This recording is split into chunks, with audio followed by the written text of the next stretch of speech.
lower bottoms of West Oakland have a very special episode.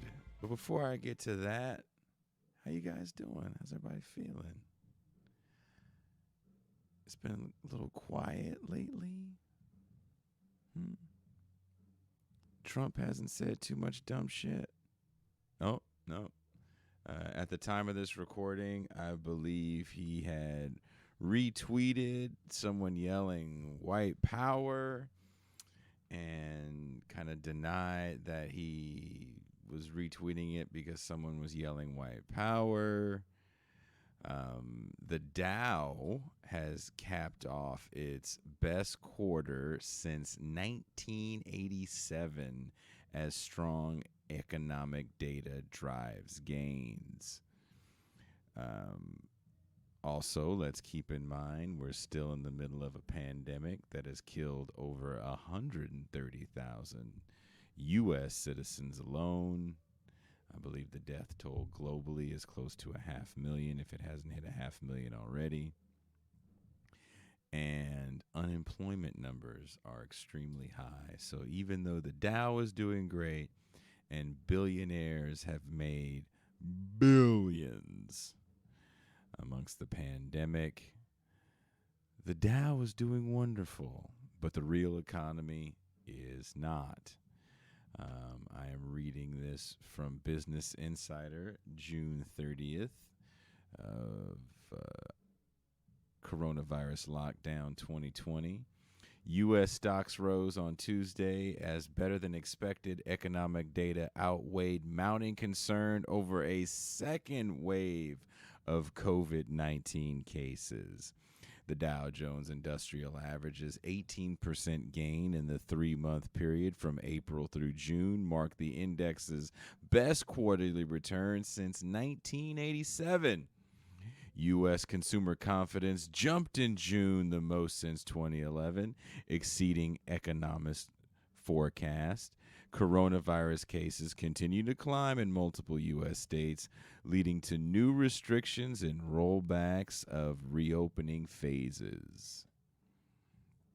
All that being said, the stock market is still rolling along. It's disgusting, isn't it? We've seen an uptick in cases because of lax restrictions, which are coming back to locking down again because the cases are so high. We're still calling to defund police. Barbara Lee even has a bill she proposes to defund the Pentagon.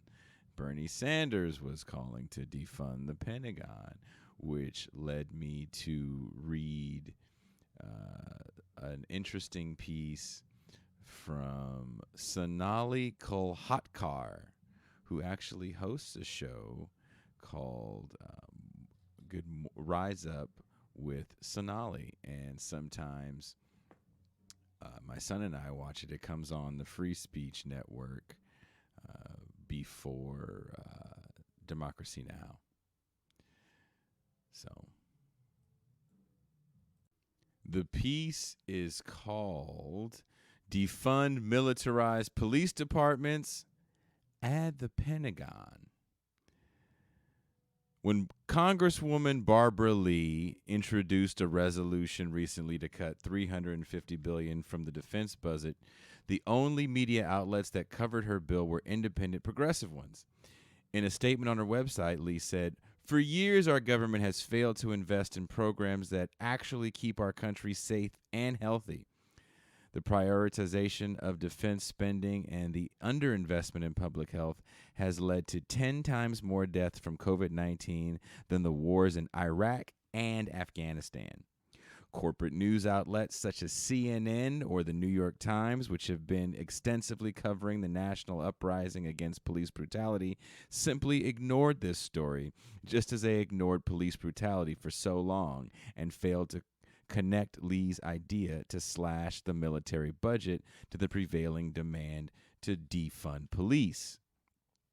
But the analogies between our domestic law enforcement and our military are glaringly obvious. Just as cities around the country have diverted obscene percentages of their budget into keeping their local police departments flush with cash while starving school districts and public services, the federal government has poured ever increasing amounts of our tax dollars into the Pentagon. When President Donald Trump came to power, one of his first announcements was to demand cuts to education, environmental programs, scientific research, and other social services that benefit Americans and divert $54 billion more into the already bloated U.S. military budget. By 2018, Trump had succeeded in increasing the military budget by $165 billion over 2 years, with both parties in Congress eager to throw even more money into the U.S. state's warfighting machine than the president had asked for. The funding was so ridiculous that by the end of 2018, the military was scrambling to spend all of its money. When the coronavirus pandemic hit earlier this year, the consequences of years of military spending at the expense of social spending became staggeringly apparent. All the talk of military readiness as justification for appropriating hundreds of billions of dollars of billions of tax dollars meant rolling in the face of an invisible virus. Our military may have been ready for a traditional invasion, but our nation was woefully unprepared for a pandemic. Early administrations had foreseen such a scenario and had been better prepared than the Trump administration.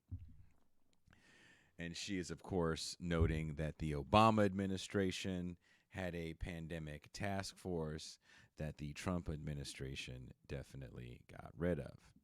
Today, with tens of millions of unemployed Americans, many of them now without health care, unable to pay rent, barely helped by the $1,200 stimulus checks that Congress and Trump approved, the consequences of overfunding the U.S. military and overfunding police departments have come home to roost.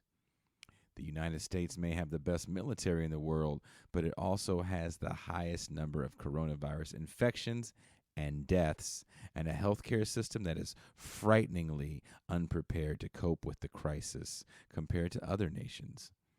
American cities may have police officers that are equipped with the most sophisticated protective riot gear, but its nurses and doctors struggle to obtain the bare minimum of personal protective equipment to fight the coronavirus. The contrast was so outrageous that even a fashion magazine pointed out how one police officer's riot gear could have bought PPE for 31 nurses. And Riley commented, "When it comes to spending, the U.S. has made its priorities clear." When George Floyd's killing at the hands of Minneapolis's police sparked a massive national uprising against racist police violence, the overfunding of police departments became starkly obvious to Americans. Not only did cities increase their reliance on well-armed and unaccountable law enforcement officers for all manner of emergencies, but they also deployed what amounted to a domestic army against the very people whose taxes pay for police. Scenes of violence from city after city have shocked Americans about the brutality that police casually inflicted upon unarmed Americans, leaving death and serious injuries in their wake. Nearly 100 cities used tear gas banned by the Chemical Weapons Convention against protesters. The overfunding of both police and military collided in the worst way on the streets of Washington, D.C., when Trump brought in the armed forces to supplement local law enforcement against peaceful protesters, and Senator Tom Cotton made a call, amplified by the New York Times in a move the paper now regrets, to send in the troops. Every month, working Americans watch as a chunk of their paycheck is diverted to state and federal treasuries, and once a year Americans dutifully fill out tax forms and reconcile their tax bills.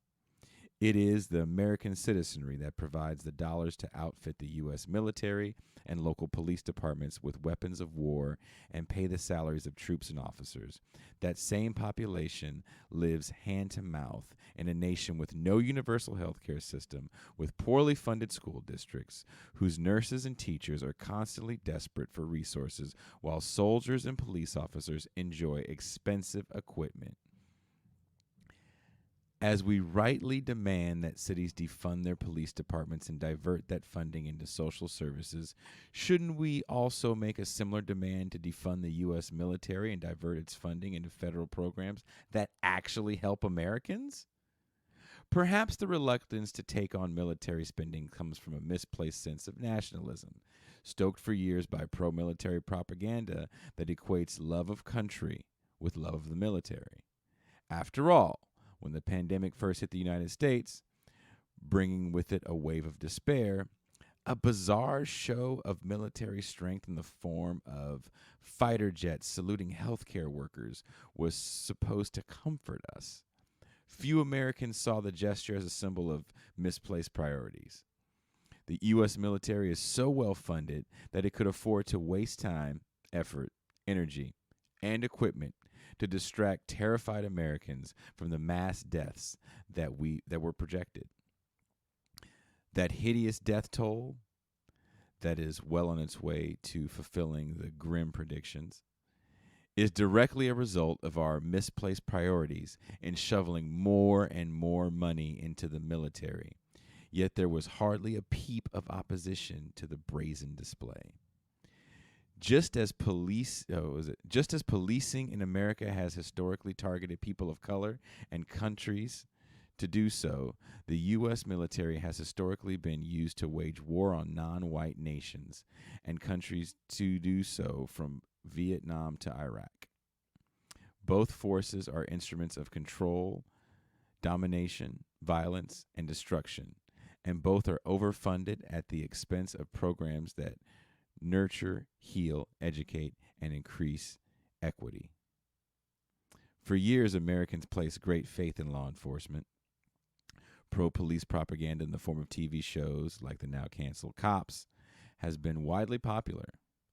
But just as opinions dramatically shifted on police in a matter of weeks, the same can happen with the U.S. military. Indeed, there are already conversations around our definition of national security and how our over-reliance on the military left us unprepared for the pandemic.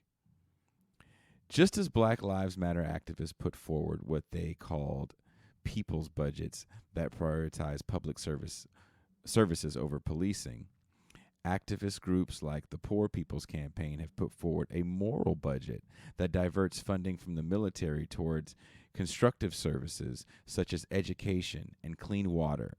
From the city level to the federal government, the analogy between defunding the police and defunding the military is apparent, if we're willing to see it. Sonali Kolhatkar, who hosts the show Rising Up with Sonali, comes on KPFA if you live here locally. I believe it comes on all the Pacifica networks, the radio show, and it definitely comes on Free Speech TV. I'm going to have a link to her show and, of course, this piece. She also wrote another wonderful piece about the Trump administration canceling green cards and how she can't even get her own family, who actually is very ill, into this country. A great conversation, great woman, love her show. Thank you guys for listening.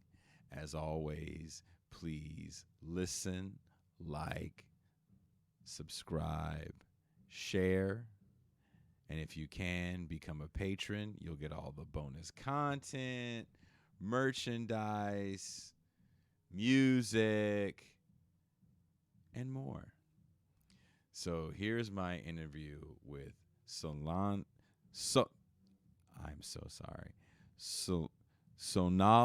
Kolhatkar.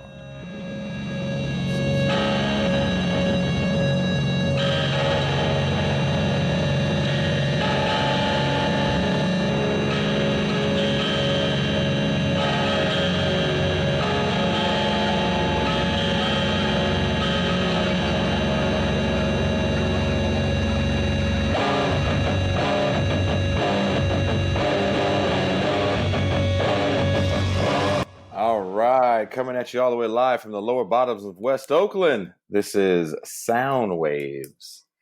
And today I'm lucky enough to get to talk with us today the host of Rising Up with Sonali. And I want to make sure I'm saying your last name correctly. Sonali Kolhatkar? Yeah, very good. I practiced. I didn't want to disrespect you and say. I appreciate that. Thank you. My son and I wake up super early in the morning and watch this show. And I just recently came across one of Sonali's pieces in the LA Progressive titled, "If you're going to defund militarized police departments, why not add the Pentagon?" And I took a piece from it, which I thought was really good. Here it is. Here it is. For years, Americans placed great faith in law enforcement, more so white Americans than black Americans. Pro-police propaganda in the form of TV shows like the now canceled Cops has been widely popular, but just as opinions dramatically shifted on police in a matter of weeks, the same can happen with the U.S. military. Indeed, there are already conversations around our definition of quote-unquote national security and how our over-reliance on the military left us unprepared for the pandemic. Just as Black Lives Matter activists put forward what they called people's budgets that prioritize public services over policing, activist groups like the Poor People's Campaign have put forward a moral budget that diverts funding from the military toward constructive services such as education and clean water. From the city level to the federal government, the analogy between defunding the police and defunding the military is apparent if we are willing to see it. Strong words. Yeah, I mean, both of these sentiments have actually been expressed in different sectors of the activist left, but haven't been really talking to one another. The anti-war left for years has been demanding a defunding of the military as a way to reduce our war fighting. In more recent years, people have begun connecting it to things like Medicare for all. So figures like Senator Bernie Sanders have begun making the links between the bloated military budget and the fact that we aren't willing to spend money on a national health program that would actually benefit human beings. And then you've had folks in the Black left in particular who have been calling for police accountability, saying that police have budgets that are way too bloated and at the expense of important city services such as education or services for the houseless and basic needs. And so now that and I never honestly would have thought that I would see the words defund the police in the headlines of the New York Times, right? Which is really a testament to the power of the protests and the way in which they've gripped the American imagination as a mainstream American audience has realized that, the Black call for police accountability has always been deserving, but now we see the video evidence. And so there's this critical mass. And yet, unfortunately, the anti-war left has not had as much success in demanding the defunding of the military, perhaps because the impact of our military on human beings isn't as apparent to us. Maybe, we need to be, seeing people getting killed through our bombs, like we saw George Floyd losing his life from a chokehold, in order to understand that our military is given too much power and too much money. I don't know if that's the case, but the fact is that these are parallel demands that have a lot of links, a lot of similarities. And I'm certainly not saying the Black community and the Black Lives Matter movement should be adding this to their list of demands. What I'm saying is that that we as a society should be calling for both the defunding of the police and the defunding of the military, because we spend too much money on both our domestic army and our foreign army, whose main goal is to subjugate and dominate human beings, and far too little money on the things that really matter to us. I recently had Alex Vitale on the show, and he had just written, it was maybe about a month ago, and he had just written a piece in the New York Daily News about wanting to defund the New York city police department by $2 billion. And he said if they defunded the New York City Police Department by $2 billion, it would take them back down to their 2014 budget.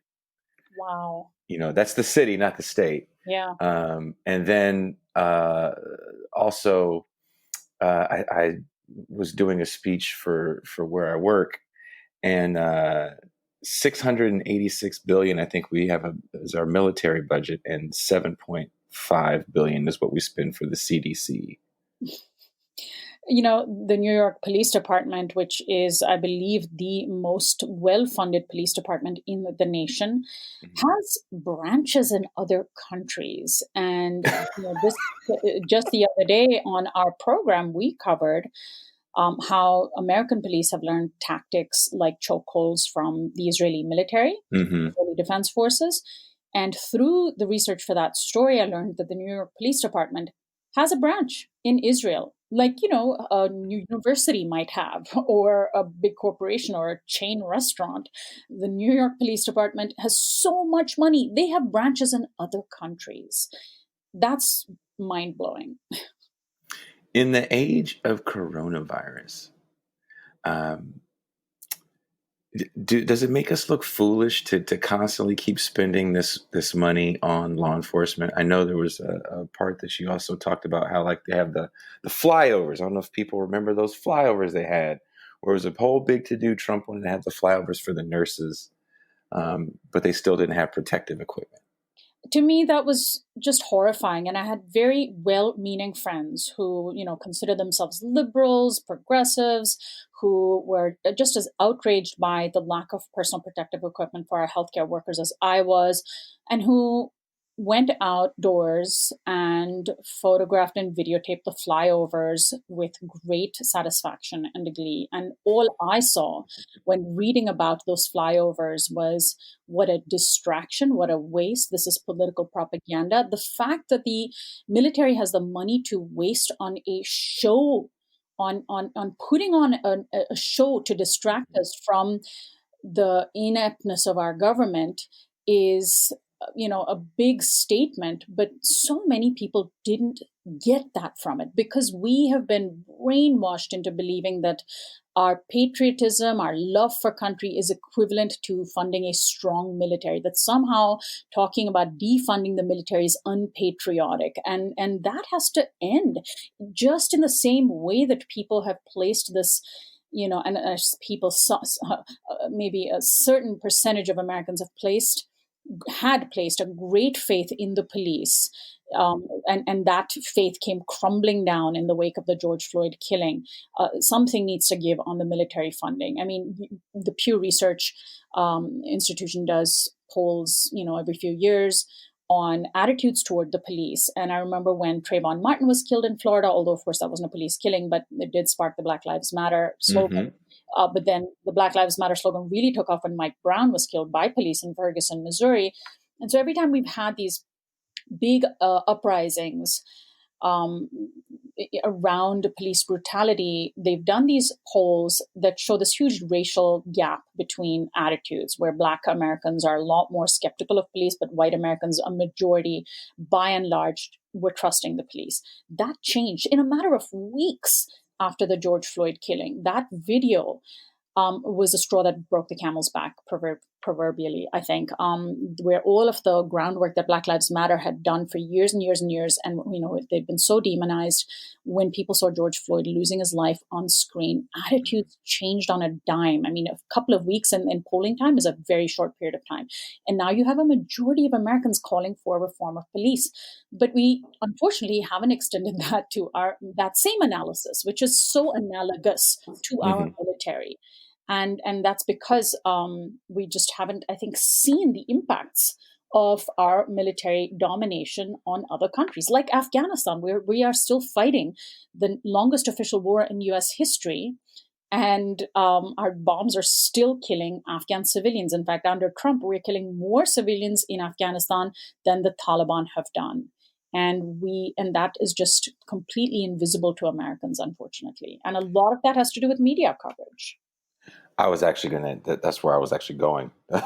My next question was about Well, Afghanistan. us independent journalists know that the media, that sets the stage, the conversation, and the media has been terrible on covering war. Do you think it's because we don't have a good understanding of empire and the media has been great gatekeepers?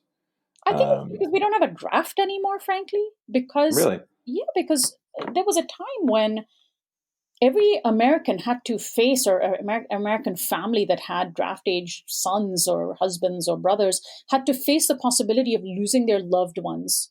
And because we don't have that anymore, those who go into the military supposedly choose to go, and which of course we do have a poverty draft, but we don't like to talk about that because Americans hate acknowledging that we have a class war being waged by the rich against the rest of us.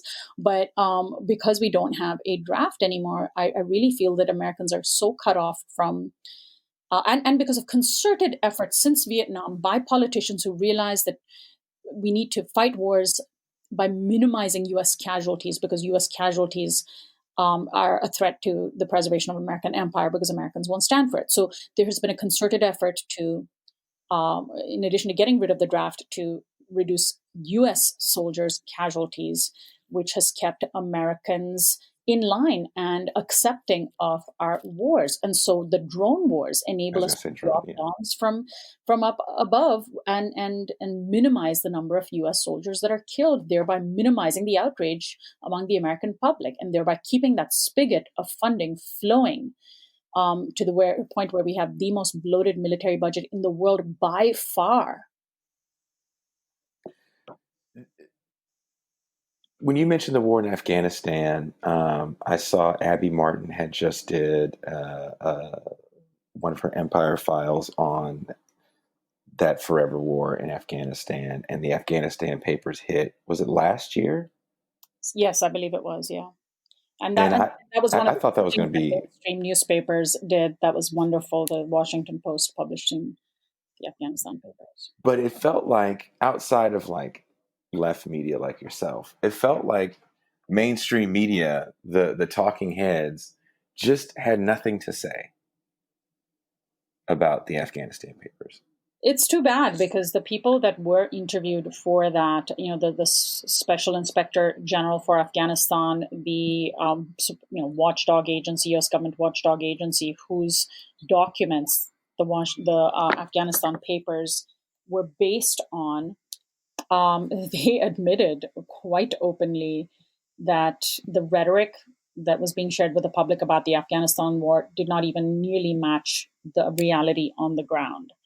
I just recently interviewed an Afghanistan war veteran who wrote this book, Un-American, really, really powerful book. And he is a war veteran who has served in the Afghanistan war, who went to West Point. He's a West Point graduate. Eric Edstrom is his name, E-R-I-K, first name E-D-S-T-R-O-M, Edstrom. And his book is Un-American, A Soldier's Reckoning of Our Longest War. And it is incredibly powerful. And what he does, which I wish this was required reading for every American, particularly those who don't even think about the fact that we have this war going on or just tacitly support it. He starts out by asking us to imagine our own deaths. Because if we're not imagining dying on a battlefield in Afghanistan when we sign off on this war, then we're basically sacrificing American lives. He then goes on to ask people to imagine what this war looks like from the perspective of the so-called targets, the so-called enemies, the Afghan people. And then he ends his book by asking us to imagine what are all the things that we could be doing with the money that we've spent on Afghanistan. And the examples that he gave me during our conversation, which he also writes about in his book, were mind-blowing. He basically said if we cared about educating Afghan children, which, that's been one of the supposed goals of the war, over there to help Afghan people from the Taliban, and our soldiers are building schools. He said if we actually flew all children of Afghanistan to the best private schools in the U.S., paid for their room and board, then gave them $1 million a year for the rest of their life, and then took a whole another $1 trillion and put it on an airplane and blasted that and burned it, that would still be cheaper than the amount of money, American tax dollars, that we've spent on supposedly building schools for Afghan kids that have not worked. I mean, I'm sort of paraphrasing his math there and the way in which he explained, but there's some powerful statistics of how the Afghanistan war has turned into a sinkhole of American tax dollars that is hard to imagine, especially when we're told over and over again, there's not enough money for the Green New Deal. There's not enough money for Medicare for all, but there's always enough money for war. As we've seen, always enough money to bail out the banks and to pour into the upper echelons of the economy and into tax cuts for the rich. We have to start making these links. And if Americans don't start seeing these links clearly, we are going to be the victims of our own ignorance. This is our money that they are taking out of our pockets and spending, to give to the rich or to kill people. Instead of while we have horrible health outcomes and our education system is getting worse and worse, our bridges are crumbling, our roads are crumbling. It's unconscionable, absolutely unconscionable, and that's why I wrote the piece. That's why I do the work that I do every day, and I'm sure that's why you do the work you do every day. And Americans need to really open their eyes up to these enormous wastes of our money. Yes. It is an enormous waste of our money.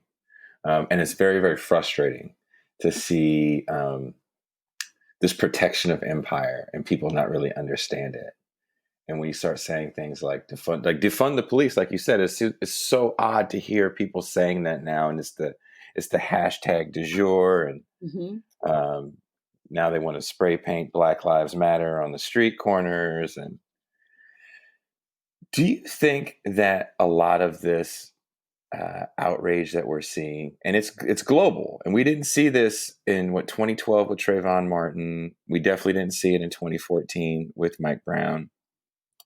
Do you think a lot of this has to do with a backlash of Trump and these far right leaders that are in power in places like Brazil and the UK and Erdogan and Turkey? I think a little bit. Yes, I think certainly more Americans who may have been well-meaning, maybe they never considered themselves anti-racist, but they certainly aren't the Trump-supporting base, are aghast at what they've seen play out in this country, at the overtness of white supremacy that Trump has unleashed. And that has made them more sensitive to the concerns of non-whites and people of color. But I also want to give credit where credit is due, that, for 6+ years, the Black Lives Matter movement has been relentlessly tirelessly working to make the case for defunding the police, for police accountability. And before that, they stood on the shoulders of activists who came before that. I mean, I remember as a journalist covering the Rampart scandal in Los Angeles, where they faced the LAPD corruption scandal, where they were, just horrendous. They were framing people and planting. You're planting dope on people, right? Horrible, yeah. And so I remember covering that, where there were activists in full force demanding police accountability. And little by little, to me, it's a test of what we're seeing today play out. I really hope people take this big lesson from it, which is that protest works, activism works, but it's a long-term struggle. Mm-hmm. And if we think that what is playing out now is just an explosion of something that was done over the past couple of months, we would be really missing the point, because there is thankless and tireless struggle that happens without rewards, where you don't know if the work you're doing now is going to ever have any impact, let alone have it, a month or two from now. And then when the conditions are right, it does have an impact. So the groundwork that Black Lives Matter did, and all the movements under that broad umbrella, have done relentlessly. And I know many of the activists in Los Angeles personally, and I've seen them over the years, sleepless nights, facing arrests, being jailed for protesting well before this past month, and continuing their struggle now. That is a huge part of it. But the other huge part of it, the other ingredient in all of this, is also that we have the video documentation, because unfortunately, white Americans did not believe Black Americans when they said police were killing them. that police were beating them, the police were planting guns on them to justify arrests, that police were making false claims about them reaching for their waist belt, or resisting arrest or fighting back. But when you have video evidence that you can't refute with your eyes, and you can start to believe the things that they say are happening. Independent media did not need video evidence to believe Black people, but corporate America and corporate media did. And mainstream America, unfortunately, did. And that powerful tool of that smartphone that we carry in our pocket has also been one ingredient, I believe, in the in this struggle that has finally exploded into the mainstream. And so we can look at then, how can we apply this to demands like defunding the military? What are the ways in which the activism that we are doing now around linking police and the military, or our lack of Medicare for all with military funding, that important tireless activist work that needs to keep going, even if there's no end in sight or hope on the horizon?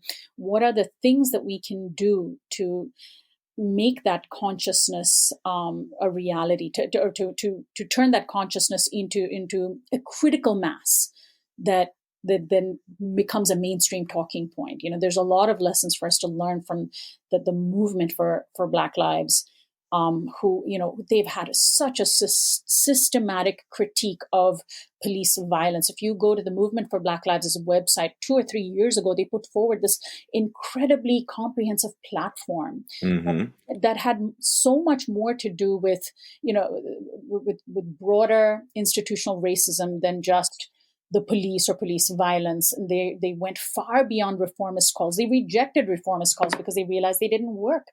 And they have a very, very broad-based platform that includes education, wealth inequality, climate. I mean, it's comprehensive, and it's a beautiful thing to see. And they've done the hard work, and now they are hopefully reaping the rewards of that hard work. How do we keep this momentum going and kind of cultivate a more robust left movement? I've been asking people more and more on this show about that, because I feel the left, it seems like it's a little splintered. It definitely doesn't seem that strong. Basically, what I'm asking is, how do we keep this momentum from being co-opted, from making it a more quote unquote liberal movement, where it becomes more reformist and more about the symbols of just spray painting Black Lives Matter on the sidewalk, or calling a street Black Lives Street or George Floyd Street, and kind of quelling protest there? That's a very, very good question. And I've really been thinking about this a lot, because, on the one hand, it is satisfying to see the statues of so-called slave owners and slave traders and colonialists being pulled down. But at the same time, if our rage gets subsumed by those symbols, does it take away from the energy we need for the real systematic change? Honestly, I've been surprised by the momentum that has continued, particularly in some parts of the country. I thought that the protests might last a couple of weeks, but 4 weeks out now, people are still out in the streets. If you look at what's happening in Minneapolis, it's actually quite remarkable. And symbols are important. I don't want to, undermine that. I mean, if we think about the Mississippi flag, the Confederate flag as part of its state flag. I mean, that's insane, right? So the fact that they're now having conversations about removing that and reiterating that, those symbols are important, because Trump made the Confederate flag normal again, which was shocking. In 2016, to see a Confederate flag, it was like a visual symbol of somebody using the N-word in public. You just don't do it. And now it's everywhere. So it's important for us to kind of, make that an unacceptable thing again. It's important for us to demonize the racist symbols again. But of course, we need to go far, far beyond that. I'm heartened by the fact that groups like Black Lives Matter and the Movement for Black Lives have gotten a huge amount of donations, small donations from a massive number of people. And I feel very confident, because these are groups that have been doing the work for a long time. Mhm. that they will use the money in a good way, because that was one of the things that they have always struggled with, is funding, lack of funding. They now are well funded. They have an arsenal of money to continue their protest, to continue their momentum. And so I'm really heartened by that. And I think that if we can change who occupies the White House this November, and look at it not as a vote for Joe Biden, but as a vote against Donald Trump, because there is such a desperate need to end Trump's presidency. A Biden presidency can be step one toward long-term change, because he needs to be pushed, and pushed. It's very, very, this election is the make or break moment for America. So at the same time, of course, we can't pour all our energy into just the election, but I think people are wiser now. I think they know Joe Biden is flawed. And I think they know that electing him is step one of a long struggle to keep him accountable.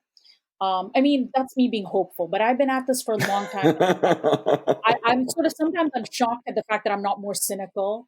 I would have thought I would have become more cynical right now, but somehow I am actually hopeful that we're going to oust this man out of the White House, and then the Biden presidency is going to be the target for progressive change, for undoing the damage that Trump has done, and moving even beyond that. And then let's move on to undoing the damage that Biden and Obama administration had done, on various things.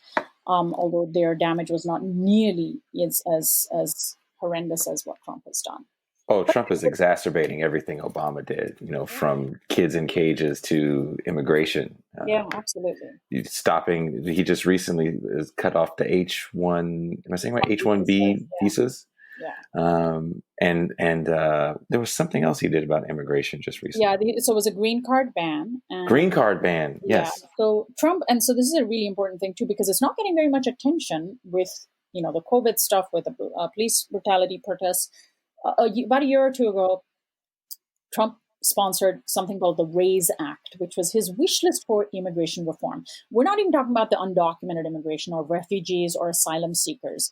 We're talking about legal immigration, all the avenues in which people have been able to legally emigrate to the U.S. or legally work in the U.S., such as H1B visas, and a whole host of visas, and also U.S. citizens being able to sponsor their family members for permanent residency in the U.S. If you're a U.S. citizen and you have a child, a parent, a spouse, or a sibling, you were able to sponsor them for a green card. And once they were on there for 5 years, they could become U.S. citizens. Exactly as Melania Trump did to bring her parents from Slovenia to the United States on green cards, and they're now citizens thanks to what Trump has denounced as chain migration. So he had this in the RAISE Act, where you could only sponsor your spouse or your child. Or if you were a U.S. citizen under the age of 21, you could sponsor your parents. That was it. And that act and it also restricted the H-1Bs. That act failed spectacularly in Congress, because Congress basically, even the Republicans completely rejected this, said there's no way, this is legal immigration that's already convoluted, it's already huge obstacles and hurdles for people to come here. It's very strict vetting. We're not touching this. We're leaving this alone. And here comes coronavirus. I'm in the middle of sponsoring my parents for a green card to come to the United States. COVID-19 happens, and Trump does through executive order what he wanted to do through legislation and failed to do. I cannot bring my parents here anymore. They're in their 70s. My dad's a diabetic. My mom's had cancer 4 times. They're all alone on the other side of the planet. And I can't bring them because Trump has a green card ban in place till the end of the year. And he did through executive order what he couldn't even get his own party to support through legislation under cover of the coronavirus pandemic. The shock doctrine that Naomi Klein talks about, those ideas that are lying around when people are vulnerable and scared in times of crisis, you push them through. That's precisely what he did. And if he gets reelected, he will put that into place permanently. That is just one of countless reasons why he can't win reelection. I think this is just my opinion. I think that the coronavirus is his Herbert Hoover moment. I think he's done on another level of done. That's why we're seeing kind of the overly childlike antics, him calling for the 4 debates he wants with Joe Biden, because he's all the things that got him elected in 2016 because no one knew who he was. politically are the things that are just torpedoing his campaign. His mouth, his ridiculousness, his ignorance. These things are what's just torpedoing his campaign, and it's killing people. He's got blood on his hands, which is something he didn't have on his hands in 2016. He's got the blood of. We're not going to count all the overseas, just domestically alone. He's got over 125,000 deaths on his hand from the horrible mishandling of this coronavirus. Yeah, I mean, honestly, if the pandemic hadn't hit, the chances of Trump winning re-election would have been terrifyingly high. And we're gonna, if this election this November results in him losing the re-election, we're gonna, I think, look back on the hundreds of thousands of American lives lost as the unfortunate sacrifice that had to take place because Trump's base wouldn't have it any other way. And it would take, hundreds of thousands of deaths. He famously said before he won the first election that he could go out in the middle of Fifth Avenue and shoot somebody and his supporters would still support him. Well, he's effectively shot over 100,000 people. And that might be, I don't know, 50,000 too many for his supporters. Like that was their threshold. Who knows, right? Who knows what their threshold of tolerance for mayhem, chaos, injustice, and this sort of mass death is. Who knows? Who knows? We try so hard to understand the mind of the average Trump supporter and their brainwashed Fox News addled brains. I have one such person in my own family, and it tears our family apart. And it just, we're going to look back on this moment and think, how did we let this happen? How could this have been happening? But it is happening, and we have to end it for our country's sake and for our sake. Yeah, because my fear is that if we're not, this is my Biden fear. My Biden fear is that kind of hashtag resistance crowd of this movement that we're seeing goes back to business as usual when Biden is in office. And whatever you get after 4 years of Biden is going to be much more strategic and much more odious than anything Donald Trump would ever be. More Stephen Miller. Yeah. No, that's a real fear because Trump, you can take all of Trump's policies and have a Mike Pence type or Stephen Miller type or Steve Bannon or John Bolton type. Oh, sorry. John Bolton type. Sorry, an ad just popped up. You can have a person who has their crap together with the same policies and be much more effective at destroying this country than Trump was. And you're right, that is absolutely terrifying. I'm also terrified of Joe Biden not being able to keep his mouth shut between now and November. I mean, all the polls right now are showing that he would win in a landslide if the election was tomorrow. But the election isn't tomorrow. It's in 4 months. And when Biden is tightly scripted, he can sound like the very sane alternative to Trump. But when he just lets loose and runs his mouth off, he shoots himself in the foot. And I know that Trump is counting on that. And I'm terrified of Biden not being disciplined enough between now and November. They're both pretty bad when they get off script, but Biden is a pretty. Trump is just so ignorant. This is just my opinion.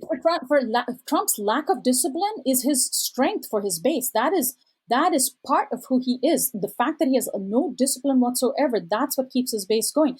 Biden's lack of discipline is his weakness. I think Trump's base it reminds me of the Tea Party.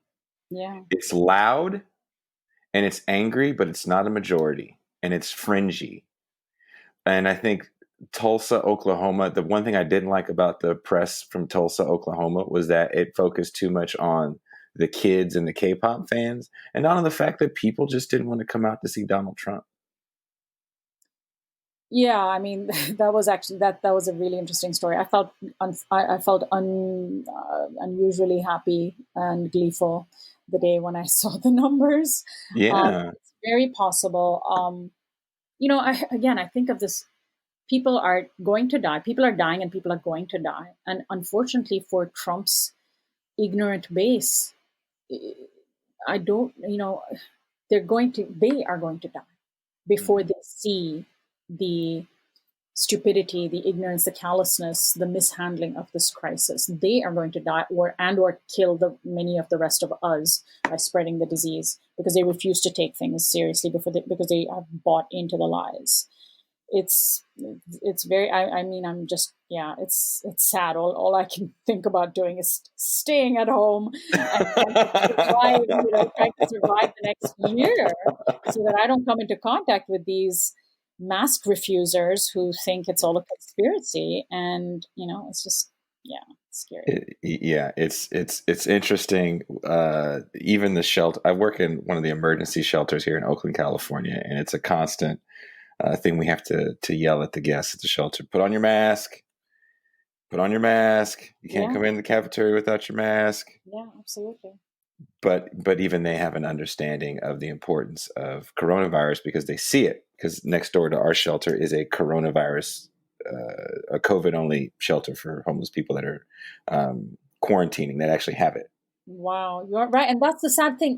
Unfortunately, Americans, I don't know if we're unique in this or other other nations are like this as well. But for Americans, unless we're seeing it all around us and experiencing it firsthand, we tend to not get it. Like we absolutely, the empathy is the ability to feel for somebody's lot without actually feeling it yourself. You should be able to look at another or hear about another person's misfortune and feel sorry for them, feel for them, feel that could be you. But unfortunately for Americans, if they don't see it happening firsthand in their own family or to themselves, we tend to just, buy the propaganda. Maybe it's just that we're also hugely propagandized too. The neoliberal movement was 40 years. It's got 40 years in power. Yeah. And, I think for example, about the LGBT rights movement, right? Because of the tremendous amount of work that LGBTQ activists have done for years and years and years, more and more people started coming out and being their authentic selves. And suddenly you had most Americans in this country who personally know somebody or know of somebody in their family or their social circle who is in the LGBTQ community. And then Hollywood started catching on. And then suddenly your favorite characters on TV might be gay. And then attitudes change. And then you have this cultural shift. So that's a testament to the fact that Americans really need to be hit over the head with issues before they change. But it's also a testament to the hard, tireless work of protest and activism whose benefits we don't always see instantly, but we really have to go on faith that protest works because it's a long-term struggle. I always think about it as, like exercise for your personal self. You want to stay healthy. You don't just go out and work out for a month and say, all right, I'm now healthy, I'm done. You work out you try to stay fit for the rest of your life because it's a journey, because the goal is having a healthy body and mind. Well, if we want a healthy planet and a healthy society and a healthy civil discourse, activism has to become part of our daily work, our daily habits. It's a journey. It's not a goal, that we have to just fulfill because we know fad diets don't work. So it's about, so I really feel like that's a good way of thinking about it. And if we can all do some work, all think of ourselves as low-level activists that are keeping our country healthy and not be complacent about it or get cocky about it, then we can really change this country and not think, oh, well, it's not having any impact, so why bother doing it? No, you may not see the impact till years from now, but it has an impact. Well, Sonali, thank you so much for taking the time to talk to me today. I know you're busy and you had a limited amount of time, and I appreciate you talking to me. Thank you. Great conversation. Is there anything you want to shout out before we go? I hope people check out my show. They can watch it either on Free Speech TV or ask their local radio station to carry it, or you can just listen to our podcast on iTunes or go to our website, risingupwithsonali.com. We put all of our content on there. Independent media is so important to this sort of, to activist work. The work of independent journalists is critical. I really hope people, if you have a subscription to the New York Times, you should be giving monthly to your local radio station or local independent media outlet as well. So true. Please support independent media. It's very, very important. Thank you so much. I'm going to play some music and don't hang up.